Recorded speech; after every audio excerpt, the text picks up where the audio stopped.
Welcome. I'm Chris McKean. I'm not Andy Kiner, We're all about country racing, and normally it starts with 10 seconds. but not in Iowa. In Iowa, it starts with hands-on helmets. Welcome, episode 12. We're just clicking them off there. Hard to believe, episode 12 already. Wow. Yeah, you forgot the most important thing, Chris. What? Episode 12 at 7 a.m. sharp. We're not late. It's 7 p.m. sharp. Sorry. I'm like, you really had high hopes. So 7 a.m.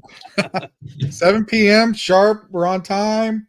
So no really true technical issues except maybe a bad headset on my part. So we'll have to get another one ordered. Yeah. Or else maybe I can stop by and try to help you figure it out. Oh man, I don't know about that one, but yeah, we're gonna really concentrate on an hour podcast tonight. We're gonna kind of see how they go. Been kind of drawing out the past couple a little long, some of them 2 hour mark. So we're gonna try to narrow it down. So see how it goes.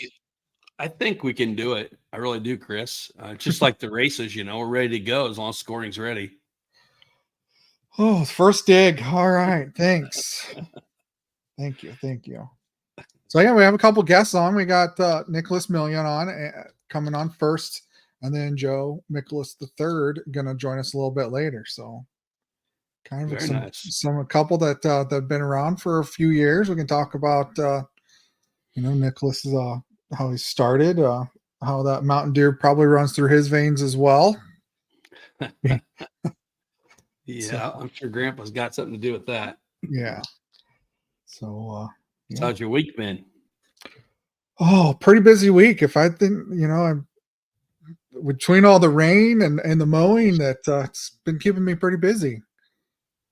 And we finally got to see some racing last weekend.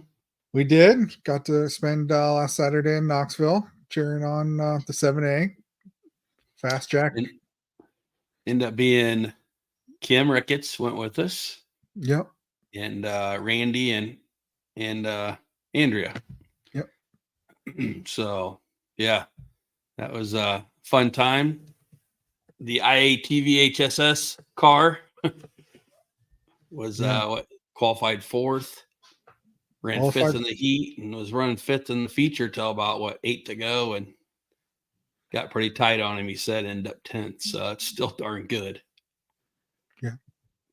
The more I think about that, Chris, what would you have done if your 17-year-old had a chance to, for us in our sport, 17-year-old, I'd love just to be able to have a chance to race, our four-wheelers and some of our 17-year-olds got 10 plus years experience.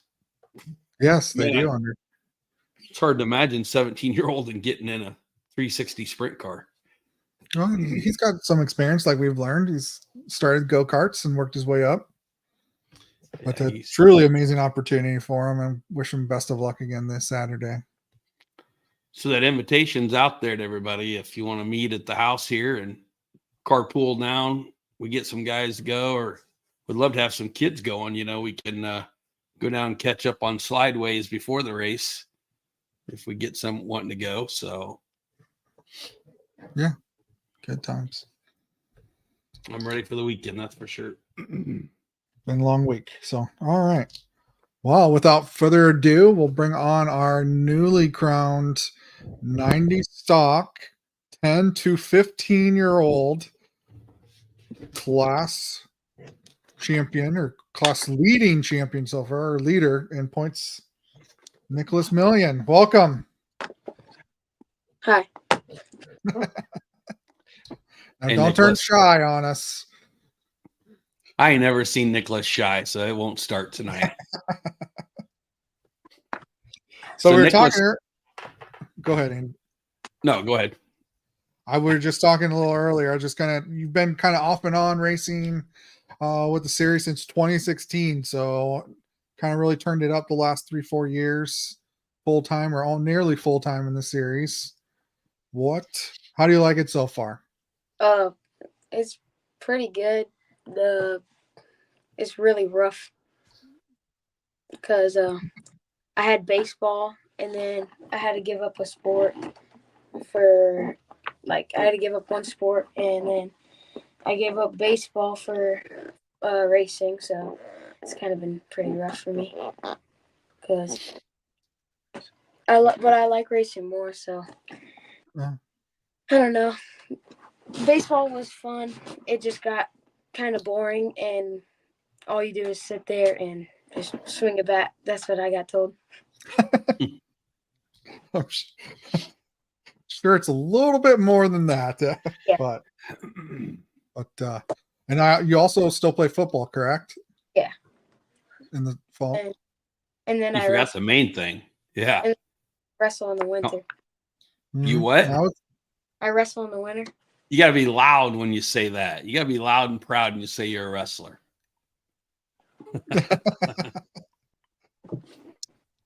Yep. So we've got the privilege of the last couple of years. You actually played my youngest son in a football game.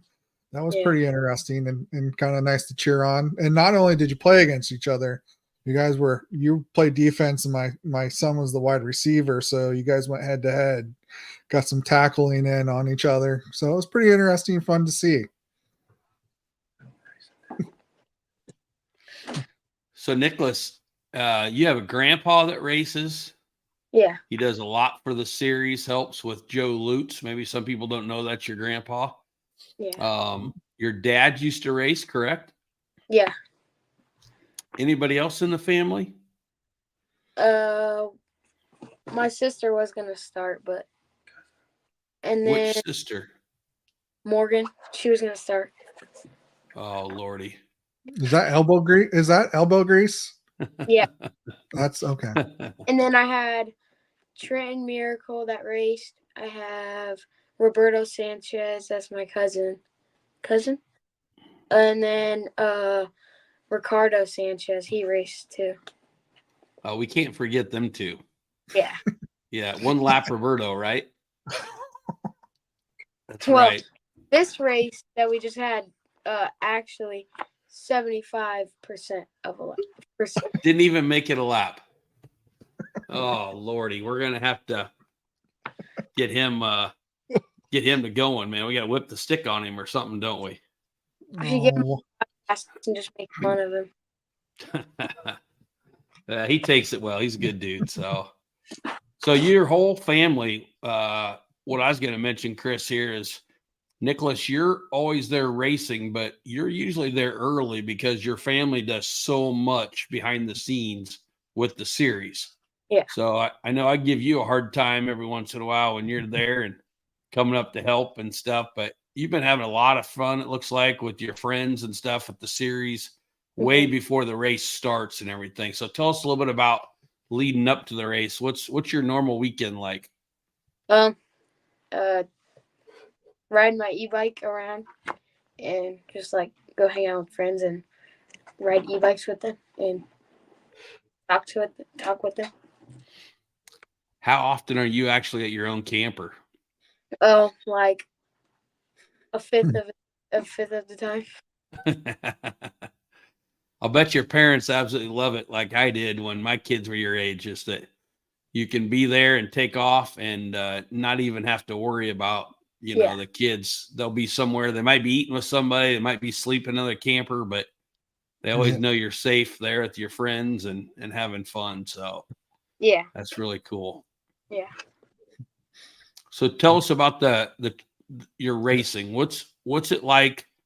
We've talked a little bit about. We're going to talk some more about it tonight with this 90 split. But you had 29 kids on your road the first race. The second one you had 33. What's that like when you look down and see that many kids? Well, I thought we were gonna have like 29 again, but when I looked down, we had a whole second row, and I was like, oh, wow. And then I just found out that we had 33, and I was shocked that we had 33, but yeah. And something that's amazing about that whole class, and I'm not joking when I say this. I know I've said this numerous times, but even the 50 limited class is really cool. It's growing, it's big, but those machines can still be a distance apart. You know what I mean? One might be 2 mile an hour, and at 50, that's a lot. On the Honda, I call it the Honda 90 class, but it's actually the stock 90 class. I'd say 99% of them's Honda. You guys, it really comes down to the driving skill. Everybody's got the same machine for the most part. Your experience and your skill pays off. So tell us how right now, 33 kids, you are the point leader. I know we split them up now, but what's separated you from like the, from the other kids? How are you up front? Well, I was battling with Wrecker Birch, and we got into a mud puddle, and he slid up into a tree, and I went past him, and then I was leading for like a half a lap, and then I got stuck in a big mud puddle, and then Raylan passed me, and then I just ran, and then me and Raylan were battling back and forth for first and second, and it's basically just like all I was doing that race was trying to dodge all the dodge all the mud puddles, but it's kind of impossible. Yeah, with you guys being the first race of the day, you kind of got the worst conditions almost more than anybody. Yeah. So with the track was cut short a little bit for you guys, you didn't get to go over the bathtub or any of that part. Did you still like the course? Yeah. It wasn't too rough. It was just really muddy. That was about it. Did you get stuck at all? Basically my whole class got stuck besides Raylan. He went through a grassy part and just went all past all. We got stuck over by like when you first come out, like I don't know, it's just like it was a split lane. You have to go, there's like a hill down and then you have to go across.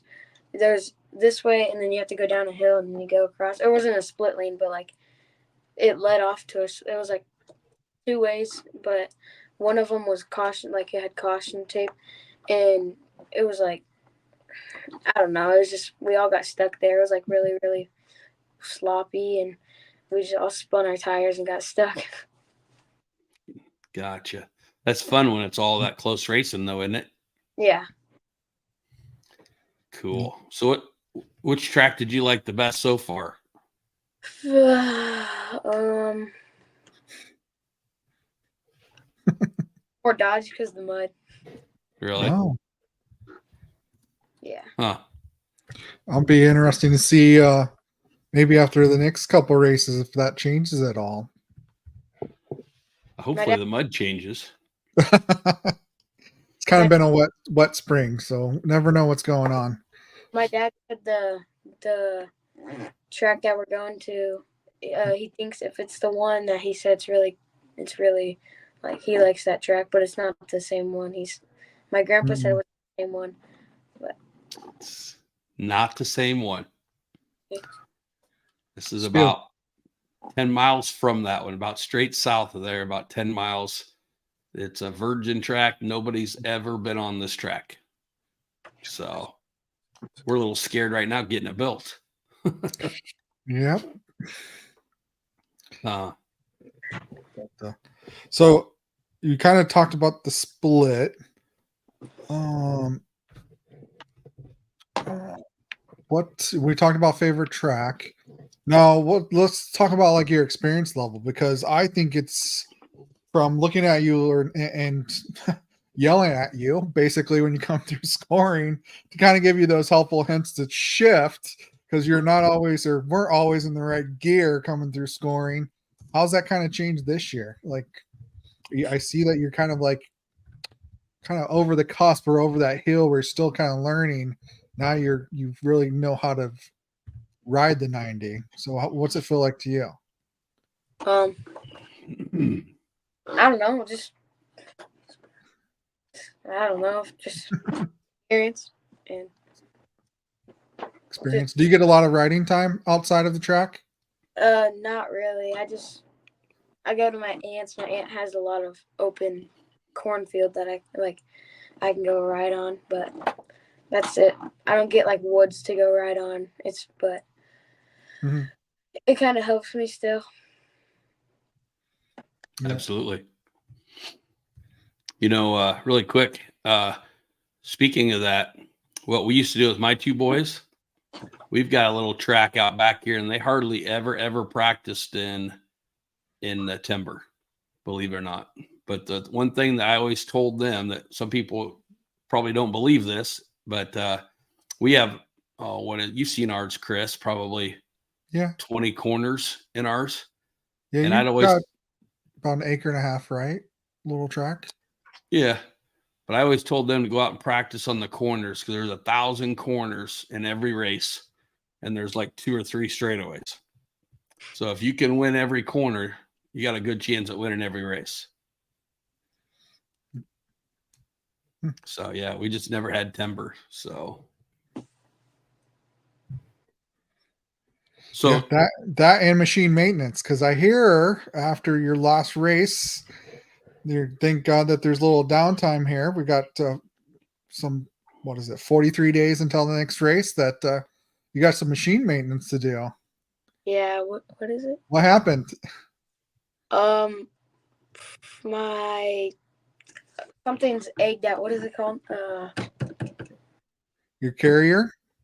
Yeah, my carrier. You basically ripped the bolts that hold the, what does it hold? The rear sprocket and all that to the carrier. You ripped the bolts out. Yeah, it got egged out really, really bad. So for a new one. Those Hondas are kind of notorious for that. Those stock bolts back there just kind of work them way out, and you got to go and find an alternative to keep the rear together. But got some work to do. So it's probably a good thing we didn't have the adult 90 class, isn't it? Yeah. Because your grandpa couldn't have ran it. Yeah. Or may not have finished. I was kind of scared that my chain was going to fall off, and wasn't going to finish. Because my chain was also really, really loose. Wow. So Niklus, what's your thoughts on the split? Do you like it?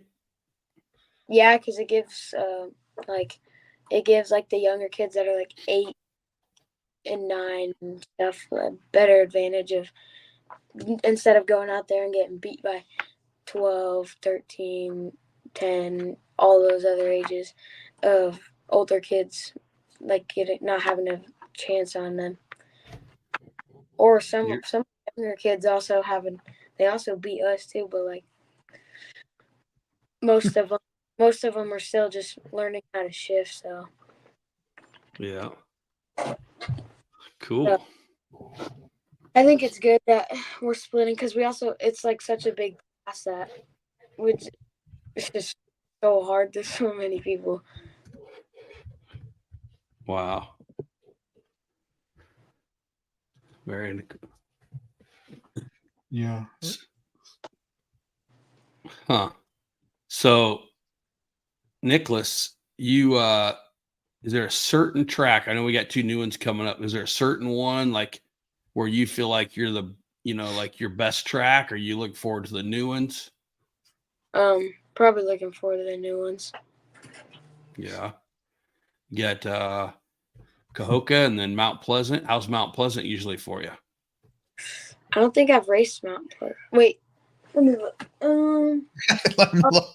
He has to refer to his trophy wall to see. You've raced it. Yeah, I've raced there a few times, but I got not too good of a place. I got 5th place there last time. So Gotcha. It's quite the trophy wall you got back there. yeah, I got some over here and some up there. Good. Well, it's pretty cool. You've always got family behind you at the races. That's one thing we know, that you've always got the support. So yeah. Cool. Well, Luke, Niklus, is there anybody you want to thank? I know you might have a list over there that I know you've been practicing on. I would like to thank my mom, dad, my grandma, grandpa, Chris McKean for selling me a good machine, and Luke Perk helping me like with my carburetor and cleaning my carburetor.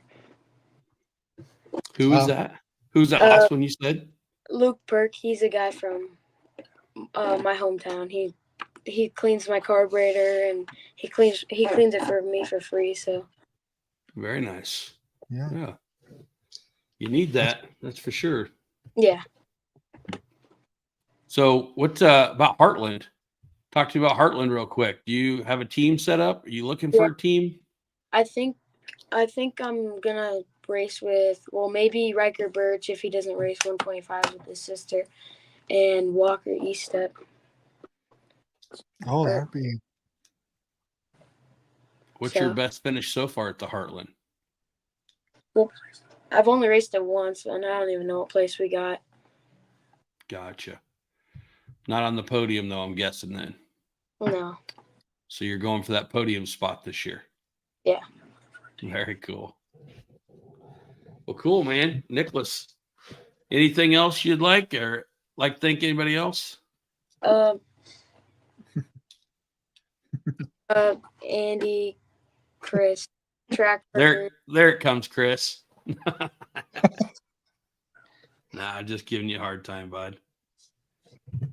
Well, man, we appreciate you taking the time out of your day. I know there's probably a bunch of gals that's been trying to call you while we have you on your phone right now. So no, he's got a lot of gaming to do. He's got a computer behind him with the Xbox. He was telling me he's sitting at his iRacing simulator right now. So yeah, he's going to go out and game. I thought that might be a steering wheel in front of you. Yeah, that's my. It's very nice. It's his driver's ed practice simulator. I probably won't be doing none of that. Gotta go mow the lawn. Good for you. Yeah. Remember, you can't do that with your hands in your pockets. All right, bud. Well, thanks for coming on, man. We appreciate it. Yeah. Thanks, Miklus. Thank you. All right. Bye. Yeah. Very good to have him on. That kid is always going at the racetrack, whether helping riding his machine with the other kids. Yeah, good kid. It's always fun to see those kids. It's fun to see them race, but I'll tell you, I get more out of seeing them all. You know, he's in Marshalltown, and he mentioned Eastep that's in clear down in Missouri, you know, and yeah, you just got the kids all over, you know, playing together. I think that's what makes the whole weekend myself. Yep. Especially with the last one, we got an extra day of everybody being together and different activities, and they were doing different things. So yeah, they were having fun, that's for sure. Yep. Huh. Cool. And who's our next one then? All right. So we have the 2023 Open Utility Class Champion, Joey Miklus. We have to let him know and announce his name now because he did miss the banquet. Maybe he can kind of tell us the story of why he missed the banquet. But here he is. How's it going, guys? Welcome, Joey. How you doing? So I just found out actually yesterday, Chris. And that's when I found out too. Joey told me, he goes, I told your wife. Well, yeah. Come on, Joey, I'm not going to find out. Well, I talked to Tracy about it, but, you know, I was always told you never say you get stuck. So I can't say we were stuck, but we might have been in a ditch in like a 5-foot snowbank, digging it out, trying to go get my brother-in-law because he was stuck just down the road from where we got stuck at, you know. So yeah. I called Tracy. I was like, yeah, I can't make it today. I'm kind of in a ditch here, you know. But, doggone it. What's the chances the one day, you know, yep. That was a storm that we haven't had in I don't know how many years, you know, something like that. Yeah, you know, I couldn't tell you if I remember that amount of snow ever. Like the amount of snow that we got, you know. And of course, it's the day of the banquet. Yep. Right. I know it affected at least 2 or 3 champions minimum of being there. Oh, man. So we definitely missed you. It was the most intimate setting we've ever Was it? had for a banquet. Yeah, candlelight, everything. It was Oh, man. pretty. Oh yeah, we went all out. Nice. Or maybe we should just say we shut the lights off. I don't know. We're kind of forced. Oh, okay. Yeah. Yeah. So, but we sure missed you. The guys in that open utility class are now, it's called 4x4, open 4x4, I guess, Mhm. right, Chris? Yep. Yeah. 4x4 open. Them guys have their own little ceremony kind of that they do, at the banquet with the traveling trophy and Yep, I've heard everything about it. and the history of it. And, I'm sad that you missed the banquet, but I'm also sad that, you couldn't be a part of that situation either. But have you gotten the traveling trophy? I've talked to Dan about it. We'll be getting it shortly. Nice. We've been kind of juggling getting a hold of each other with being busy with work and stuff. It's kind of hard to get a good amount of time to meet up, but I'll be getting it eventually. That's cool. So your name, excuse me. So I guess if people don't realize out there that haven't seen it, they have a really nice traveling trophy they created, and has every person that's ever won that class is listed, engraved in a spot on that trophy. And there's guys that's won 1 to 4 times, I think. And then, so now your name's etched in there in history of the 4x4 class. And I'm not afraid to say our 4x4 class, I think this as well, because I know you've raced GNCCs and stuff, but our 4x4 class is pretty stout. It is very. Yep. And I believe you guys can race with about anybody out there on any given day, so that's pretty respectable to get up there in that category to get your name on there. Well, thank you. So I know you had some issues with motor-wise, but let's talk about last year. Pretend like we're at the banquet right now, okay? Uh-huh. And so tell us really quick before we get to this year how, I guess in my thoughts in the past, I've had several, and I don't want to sound bad, Joey, when I say this, but I've had some people like, where'd Joey come from? Because you'd had so much bad luck, in the past, and in different classes. And all of a sudden, the last couple of years, it's been like the Joey Miklus show,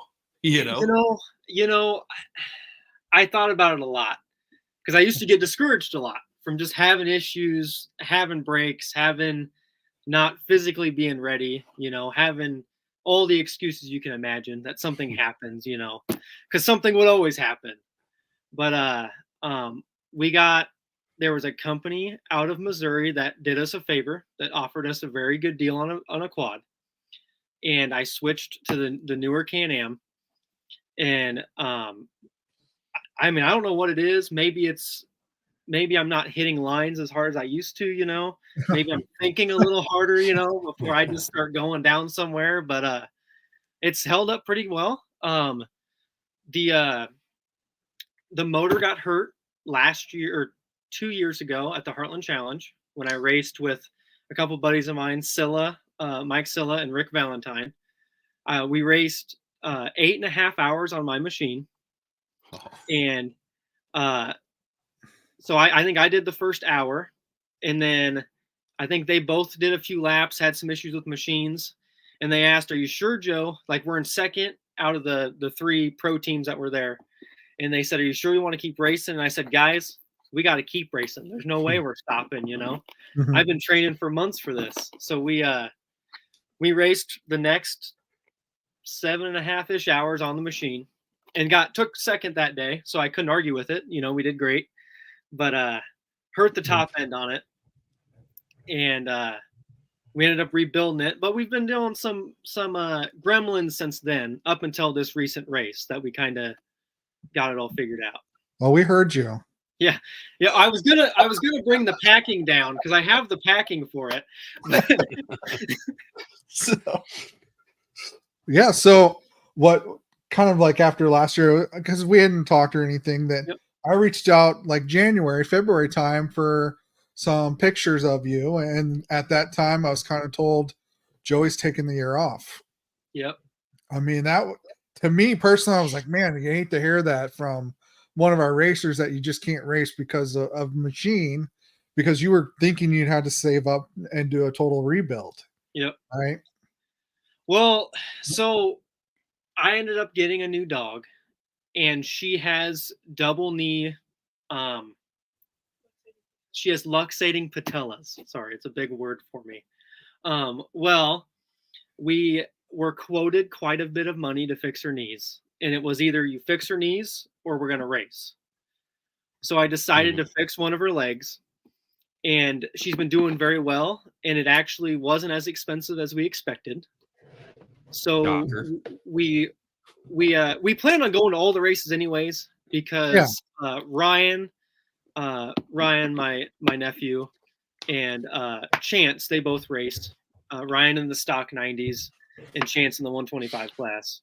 So we were gonna go anyways, and we thought, well, I talked to C&D Racing about the motor, and he said, you know what, man, if you have the money, I'll fix it. I don't care how much time I have to spend wrenching on it, I'll fix it. So I went out the first race and went, I don't care if it overheats. Yeah. I don't care if anything, happens to it. I don't care if the motor blows. Like, I'm going to ride as hard as I can, do as well as I can, because I still want to try to win the championship like anybody wants to, Mm-hmm. Yeah. And then, he ended up working on it, and now we're here today, Well, that thing was sure running.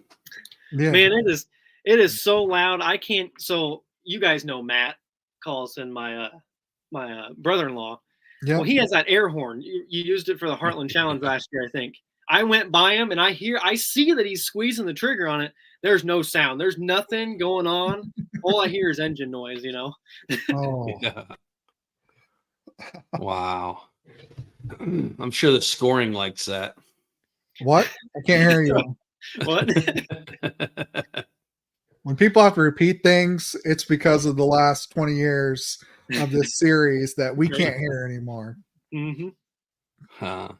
So Joey, you mentioned maybe staying in shape or getting yourself in shape. Yep. You mentioned your machine and switching, but what else has been a part of?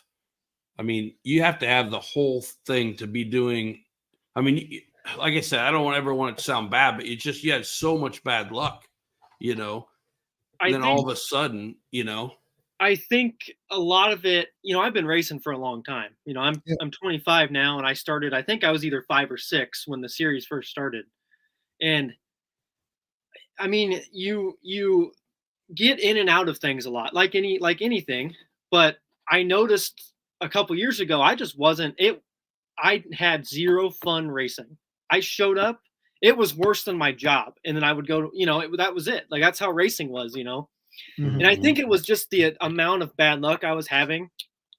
But getting my family involved and getting some more people around me that support me, that help out a lot, that keep me up when I'm having down times with racing, that helped bring support with me racing. Mike Silla, he would be the guy that I would be passing him on the track, and he's cheering me on, and he's in my class. Guys like that really helped me bring the fun back into racing. And now it's fun. Now I just enjoy it, Absolutely.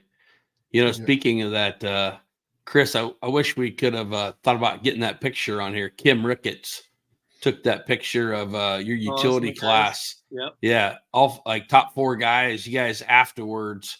There was none of this, like, how'd he beat me, or, why'd this, or why'd you do that? It was you 4. It was a great picture sitting there, obviously worn out. You couldn't hardly tell who you were until you took your helmets off. And that's the only part that wasn't muddy, Right. But it's got to be cool with the way you guys, at least outside looking in, respect each other.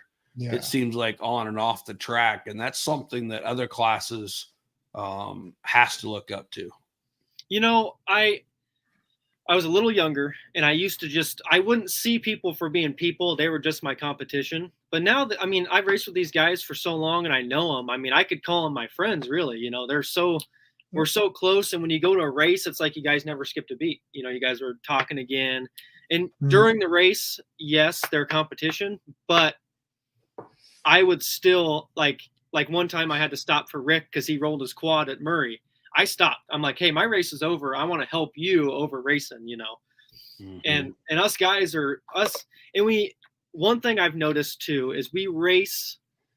We all have respect for what we own, right? So we're not running each other over because we all understand it costs a lot to race the 4x4s. I was always told 4x4s cost twice as much as a 450.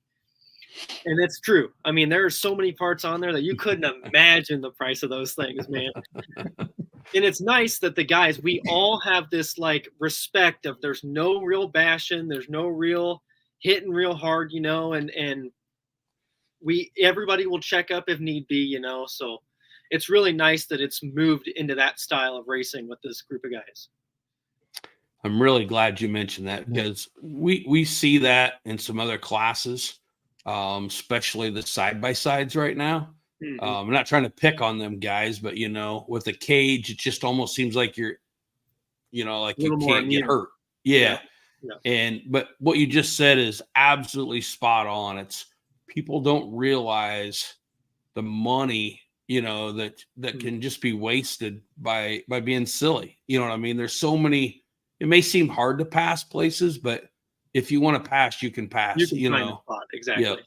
And there's no reason of being rough out there. And it's like I said, you guys, that class has truly been one of the top classes for that ever since the inception of it, you know.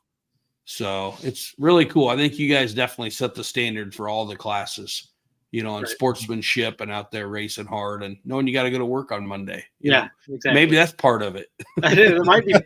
I mean, there's sometimes I'm racing and you hit a spot and you're like, okay, I got to slow down a little bit. I still have to work Monday morning. So, well, you know, Joey, I wish I could have been a little bit more prepared for this week because I have some great photos of you, not only when you're younger, obviously racing with us, but I think you probably know exactly what I'm about ready to tell you. And that's out there at the Ironman. Remember we used to have the little Iowa section, you know, and the timber and stuff. And I've got pictures out in my office with you. I'm still upset with you over that because you had just gotten, no, I guess you'd had it almost a year, but your really nice Yamaha championship jacket. Yeah, you're out there racing in the mud. I'm like, Joey. Right. But yeah, just you and your dad out there, you know, around the campfire. And it was so muddy that year. Your fenders, that yellow 4-wheeler, I forget. Yep, yeah, it was an Eton. Yep. Yeah. Those fenders were clear down on the tires. It was so heavy, you know, with the mud and everything. I stopped and tore the fenders off. And then my father at the end of the race goes, where are they at? And I'm like, I don't know. They're on the track somewhere, man. Yeah. We had a lot of fun back then when you were little. So I personally am so happy to see you get your second wind, you know, and come out of it. Because, I mean, there's guys that are fast, you know, and everything and win championships. And I'm very proud of them. But you've put the work in, you put the time in, your family has, you know, with the traveling and stuff. And I always relate it to your job. You know, your job sometimes gets tough, you know, and everything. Are you going to quit, you know, or are you going to work your way through it? And that's kind of what you've done is you've worked your way through it. And now everything's really paying off for you. So I'm very happy for you. Thank you. Yeah. So, yeah. So what are you, second in points currently? I see. Yep. So just like 2 or 3 points behind Brent, man. I'm so close. We're getting there. 3 points, yeah. A little bit buffer from also somebody returning, Dan Prandl. That was a shocker this year. That it was. He got the itch, went to round one, and then after he had a good showing, second place at round one, he was going to kind of reevaluate things and see if he can finish out the full season. So good competition. Like I said, it's pretty close. Top 5. I mean, it's anybody's well, it's a little early on, but still anybody's Yeah. opportunity. It definitely is. This last race opened my eyes on how fast this class has gotten. Like it kept happening. I'm like in first, and then halfway through the lap, I'm like, there's 4 guys that fly by me. I'm like, okay, so now I got to battle through these 4 guys again, you know. And like, there was never a time that I got up front and felt comfortable. I knew there was somebody back there. Yeah, it was very fast. Yeah, even Kevin Weedy had a good turnaround. Yes, yeah, he did. He's bringing on the heat. So it's cool. Well, we've already talked about you getting your second win, but like Weedy coming back, you know, these guys, Jared Sheets is back there. A lot of history there, you know, that was racing even when you were a little younger, you know. So it's cool to see that. I know Cody George has had some bad luck. Tim Morris has had some bad luck. You know, there's guys that it may not show in points right now where they're at, but like you mentioned 4, I think it could be 6 to 10 deep, you know, at the right time. It's kind of like that Honda 90 class, or I keep saying Honda 90, but the 90 class we were just talking about. It's like, man, now you guys are in different spectrum. So you see guys out there that's finishing really well on truly almost a stock, like Brent's machine, I think, is pretty much stock. Yeah, it is. I think other than the ECU, yeah, I mean, he's bone stock, and he rides it all weekend, helping with building, you know, doing the track stuff. So he's got energy I don't even know if I have with all that. Let me tell you something about Brent, and I can't talk about him enough, okay? But if I could only tell you how many times I've seen him out there pulling kids, and I laugh when people, and I shouldn't start the argument here, but people will say, well, that's not fair. He's out there. Oh. He's not out there joyriding at all. Right. That guy, he puts up more arrows than me, and he's not afraid to tell you that, okay? Yep. But the sticks, you know, and you know, putting the lath up or the chain, he's the first one to grab the chainsaw to be out there cutting all weekend, you know. But then in the kids, he'll be yanking somebody back with his race machine. Yep. You know, at the afterwards when we're doing the adult, or not the adults, the side by sides, and one needs pulled or yanked up or whatever, he's hooking up to that. Yep. You know, it's like, holy cow, you know, it's amazing what he does, but talking about him on that, you know, that bone stock machine basically. And then, you know, I can't tell you everything you've had done, you know, or Weedy or any of these guys, you know, all these guys out there, but it's just cool because you guys have all done your comfort levels on your machine. Yep. Some of you have performance stuff like loud exhausts. I wouldn't know who has that, you know. But so you guys are a completely different spectrum from the 90s, because the 90s should be all the same. It's up to the riders. But you guys, we see having, I'm bad at 650s, some 650s I've seen out there, some 800s, you know, 1000s. You guys are just all over the place, and you're still right there together. So to me, it almost seems like it's just finding the right setup, like you were talking earlier. It might be completely different than the guy in second or the guy in fourth, you know, what works for you. Yeah. And it also comes into like, so Jared Sheets, for instance, I think he rides an 850, and man, he gets the whole shot and he can hold out on us he gets the whole shot every time, and I know it. I even walk up to him before the race. I go, hey, once you get the whole shot, like, clear a good path for us, you know, because he'll run trees over for us and everything. And but I think it helps that these quads that we're racing are so similar in build, and we race tracks that really support all engine sizes, right? So the straightaways really support the 1000s, but the 650s and 850s, the timber's just fine. You know, you don't need to go 90 in the timber, right? But in the straightaways you do, and like you said earlier, there's not many straightaways in a race that's all just open. You know, a lot of it we're timber racing and turning, and that almost supports those smaller machines that are lighter and easier to ride, you know? Yeah. Yeah. Huh. That's a good point. So, Chris, how's the Open 4x4s? They're one of the obviously the top classes. How are they coming through scoring? other than being loud. Yeah. Well, coming through scoring, I think the open utility guys, you guys are respectable. You guys slow down. It's still, we'll talk about it a little later. We got one class that we're gonna have a meeting with to try to get everybody slowed down. It's just common courtesy. I mean, Yeah, and it's safety. It's all safety, you know. Yeah. So, is there anything happening out on the tracks, like, that makes you think kind of like, what the heck just happened? Or especially that last race. I don't know if you've seen them at the top of that rocky hill. I had two guys on top of each other. I had to pull off of there. But is there anything like that happened this last race, or even the first race that the last race I think you were towing somebody out of that section. You went through where the entrance is to the race, and you're coming back to where all the jumps are at, like the tabletop and jumps and whoops and stuff. Mm-hmm. You ride back in there and you go down that steep hill, and then it's kind of a left, goes up, and there was just stuck people everywhere. I was coming over the turn, and I was just thinking this. I wrote his name down. I think his name's Sony Verts, but I'll get to that. So we get to that turn, and I stop. I think I was in first place, and I stopped and looked up, and there was 3 quads. Guys are holding them from rolling down the hill, all standing there. And I was thinking of this, Sony. I look back, in this smaller kid on a little 250, and he turns and he just takes the gnarliest trail I've ever seen anybody take. And he just looked and went. He didn't even, I don't think there was any thinking. He just went and made it. And I'm like, I'm going to sit right here on my big machine and wait, make sure he makes it before I follow him up there.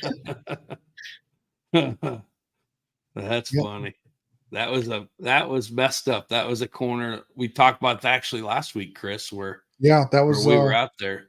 If we hadn't had the 4 or 5 people that came and helped, we'd probably still be pulling them out of there. Uh-huh. So that's now, is that area called, is that Dan Hill? Yep. Is that okay? That's right before it. He's talking going down and making a left up and over a small little hill, and then you enter Dan Hill going up. So gotcha. Yeah. Huh. That was a mess, because we could see it from scoring, and thank God that Colby and Dusty alerted us that, hey, there's an issue over there. And then I think it just kept getting worse and worse as more guys were in the bottom of it and couldn't get quite out of it. Mm-hmm. So I'm not going to lie. When I got there, Joey, I went down the hill just like you would have. And I'm like, there ain't nowhere to go. I couldn't even help anybody. Yeah. The guys had to hold up while I literally went backwards up the track and got around front so we could pull. So that's just one of those things that, you don't really want it to happen, but man, we're still talking about Brooks. We're still talking about Montezuma. That's the races that you're going to talk about, 20 years from now, telling your kids about, Yeah. You think that was bad. You should have seen Dan Hill, so. But well, I think it equalizes the playing field too. It takes the slow guys or the fast guys and slows them down. Yeah. And a good racer can see the hecticness, and then make their way through it. And some people will sit and just wait for it to clear, and then the guys that want to keep racing and get as far as they can will find a path, through the mayhem, Yeah, exactly. Well, Joey, we're going to be closing it out here really quick, but I got 2 more questions for you, okay? Yep. The first one is, I'm going to let you thank whoever you would like to thank right now. I would like to thank my family, my father and girlfriend, and everybody that supports me in my family. I'd really like to thank Matt Collison for fueling me and catching my goggles when I throw them off, because he's really good at catching them. But I'd like to thank Colby and Dusty for sure. They've been, since I've been having them helping me with this quad, we've been bulletproof with it. And it's been real nice having somebody that I can lean on, because I don't know a lot about motor work, and he's a magician when it comes to motors, and it's very helpful. Very cool. So that kind of leads me into the next one, because we've talked about a lot of stuff tonight with you. Okay. This is a loaded question for you. Okay. Yep. The most important question I'm going to ask all night. So I've seen you win races when you're younger. I've seen you lose races. I've seen you break. I've seen you finish. And now we've talked about getting to, when you switched over to the utilities, you went through a whole time there where a couple years, I don't think you did race, did you? Oh no, we did. Yeah. You did race all the time. Okay. I was thinking you hadn't, but, so now you get to utilities and you've had all this bad luck. You've talked about it just wasn't being fun. So now I want you to just look at all the kids, look at all the adults out there that's been doing this for a while. I always tell it's here's what I always see. I see guys get into the sport, and when they get into it, they have a great time. I mean, they have a blast. Okay. The second year, it seems like everybody tries telling them what they need to do, and they spend money in a lot of places they don't need to spend it, Yep. And then the third year, it's kind of like they almost start having that buyer's remorse where now I spent all this money, I'm still not winning, such and such. So the fourth year is kind of where we settle in. You go, okay, that's a racer. That's a guy that's kind of, crashed through the door, and busted it down and is going to race now. So with that being said, you kind of went through all those phases. So with thinking about the kids, the adults, everybody in there, and now you're kind of almost like the second generation because you've been doing it so long. Yeah, it's been a while. So tell us right now, what's your advice to not only the ones getting started, but the ones that have been doing it and may not be doing as well as they want?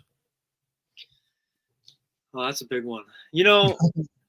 What I've always done, or actually, here's a really good quote initially. Brett Nicola told me, first you have to finish first. I always went out there like, I'm going to win. I want to win. And that's when you have breaks and your lows are low. Like they're just not, it's tough to get where you're like, I'm going to win no matter what. And then you go lose. Right. But if you go out there and my entire goal is to not give up, not have breaks, just finish, ride smart, ride safe and finish. And that's where you start getting the wins or the higher finishes. You might, let's just say you're finishing 10th and you're having a tough time. You might have good races where you're finishing in top fives, but then you break down a lot. You just need to take your time and ride as smart as you can and just finish, because that's half the battle, just finishing it.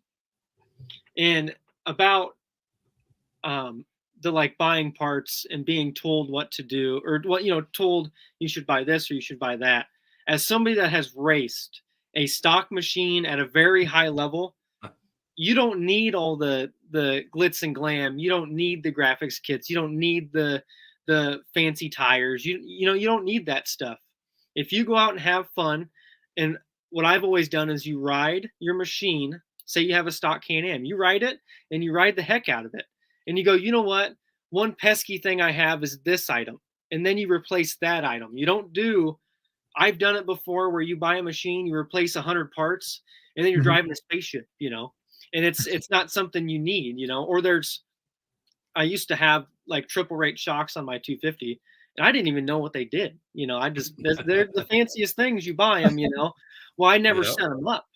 So it's just something that you want to get stuff that you initially can tell, like, this is a big item that I need to kind of fix. Cause say I'm having a rough ride. Well, you need to look into suspension, and things like that.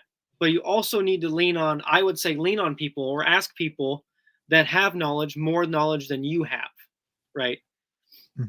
Like me with C&D Racing with Colby and Dusty. I mean, I would be nowhere without those guys. I wouldn't have a fixed quad right now. Right. Cause they've done a ton of work, shocks and motor, and they've helped me get faster because he has so much knowledge that I can soak up while talking to him. And that's very helpful in its own. So we're actually working on a deal that's going to lead into exactly what you just said. And that's about spending money wisely, getting into the sport, and I guess in our thoughts, but we have some good people behind us that's actually going to help us put this series together. And I think it can truly be a big input on a lot of racers, but you just nailed half of it and we're just going to break it down even further. But thank you, Joey, because those are good words. It's huge. Well, thanks for having me.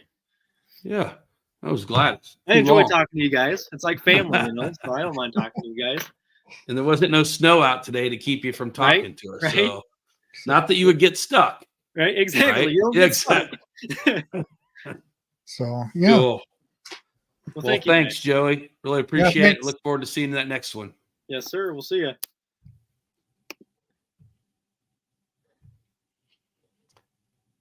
Boy, there's a dude that's had some of the worst luck, and I am so happy to see him, out there having fun again and doing what he does. Yeah, I mean, I've been, firsthand saw some of those lows from when he comes to scoring, or his girlfriend Dara and I would look at each other, or when he come being towed in. So it's good, not that you root against one guy more than the other, because you want everybody to succeed, but you don't also to have, a racer have a bad day every day. So it's good to see that. Exactly. So we kind of hinted at it, but just kind of get some of the housekeeping, because I really need to try to get close to this hour. We're gonna have you out of here at 8:00. I have another commitment I need to get to, so we need to make sure we stay on time here. We do have a meeting scheduled, or in the works of getting a meeting scheduled with all the AA class. Is that correct? That is correct. And real quick, I've already started putting phone calls out there. Some of them have messaged me already. What we're doing, Chris, I mean, I know you know, but so everybody else knows, is we're obviously having an issue with AA coming through scoring. We're not trying to pick on them. We're trying to make it safe. We're trying to make it fair. We got guys that are flying through there, way too fast.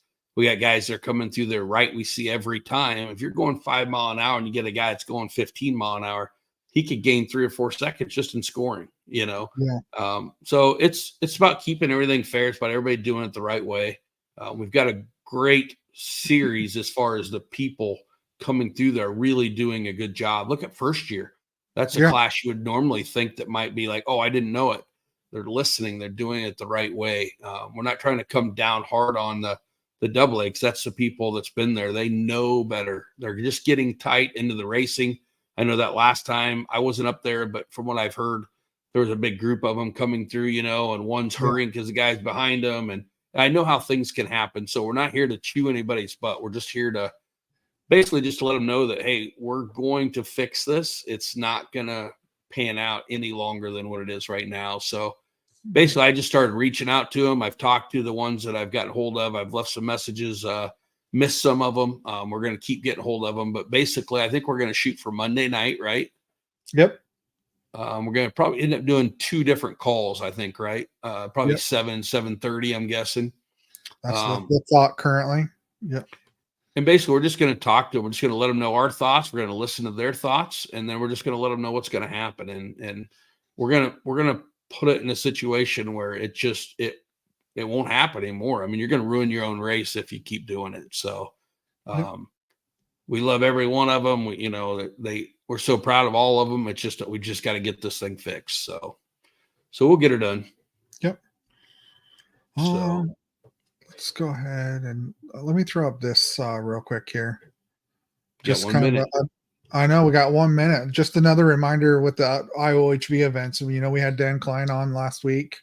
Still really want to try to push, if anybody's got a side-by-side machine, that they're available either June 1st or June 2nd. Really would appreciate your service and your machine in Marshalltown. So we'll kind of leave this up here for a second. And those who actually want to go to the annual meeting this weekend, if you don't have any plans, it's going to be held in Fort Dodge. So we can kind of leave this up here. And so Chris, a little update on that too. I've got it turned around now to where I will be there. I'll be taking our machine up on Sunday to the veterans home. But I also have one of our newer people helping us with Randy and Andrea. They are going to come up. Randy was a veteran. He's going to get a drive. And Andrea's dad was at that facility. So I'm going to sit back and some other stuff and let them drive. But I'm Mhm. excited to be a part of that. And the other thing is, I'd like to throw out real quick is that if anybody wants to, please text or let me know, because what we'll do is we'll meet at the college just on the south side of Highway 30 there, and we'll meet there and then just go up together if we can get a bunch of serious guys together. So I know I've had some talk about some of them wanting to go, so we'd love to have as many of them to go as we could. So Yep, I'm planning on being there as well. So yeah, very cool. I'll see if I can find you a mini razor to take. thanks. Oh, Cool, what else? Chris. What else? I think Heartland Challenge coming up. We can't forget about it. It's going to be here. Oh, faster than we know it. we have a lot of stuff coming. Please start thinking about that. That's something we really got to get a good turnout this year. It's very important that we have a really good year at the Heartland Challenge. That's all I'm going to say there. But with that being said, we do have a lot of info will be coming in the next couple weeks. It's looking really good. We've got a lot of teams already signed up. We've had a lot of them talk. Another thing too is if you're wanting to team, whether you're in the kids, a 50s, the 90s, any of those sessions, the adults, let us know if you don't have a teammate and you're wanting one, because we have people calling all the time. I know the Arkansas / Missouri series right now is putting a lot of teams together to come up. And some of them are looking for partners right now to finish their team. So if you can't get your team together, let us help you. And then you never know. I remember that one year, Chris, we had somebody from Pennsylvania, somebody from Florida, and somebody from, I think it was, Colorado. Yeah. Those three we got teamed up together. Didn't have anybody to team up with. So we could definitely get that done. Chris, I hadn't even told you about this, but we've got some really cool topics coming up for the podcast. I think it's going to be very interesting and going to be very something that everybody can learn from. So, but I know you need to go. We're surprise everybody with an hour and 2 minutes now. So yeah. So I appreciate doing all this, Chris, and look forward to seeing you Saturday night for the races again. all right. We'll see you Saturday. All right. Thanks. Thanks.